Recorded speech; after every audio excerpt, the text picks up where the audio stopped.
Hello everyone, this is Priyanka this side.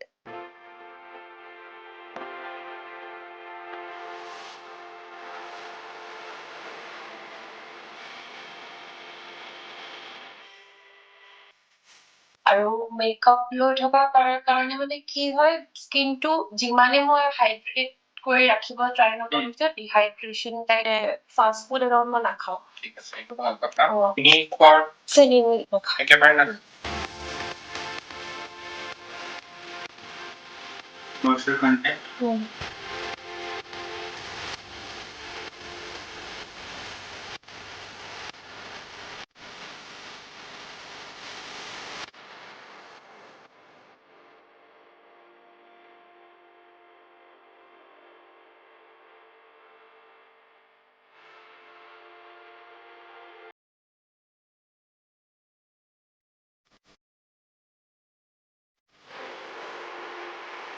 আজি মই advance grow' hair and glow' স্কিনত যিটো স্কিনৰ ট্ৰিটমেণ্ট ল'লোঁ মোৰ বহুত বেছি ভাল লাগিছে অলৰেডি ট্ৰিটমেণ্টটো লোৱাৰ 5-10 মিনিটছ পাছতে মই মোৰ স্কিনৰ ডিফাৰেঞ্চেছখিনি গম পাইছোঁ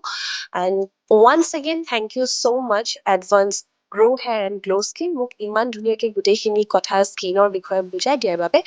আৰু advance grow' hair and glow' skin ক্লিনিকখন হৈছে ABC প্ৰীতম টাৱাৰ গতিকে আপোনালোকৰ যদি স্কিন ৰিলেটেড বা হেয়াৰ ৰিলেটেড কিবা প্ৰব্লেম আছে তেতিয়াহ'লে ডেফিনেটলি আপোনালোকে advance glow' hair and glow' স্কিনলৈ আহিব পাৰে থেংক ইউ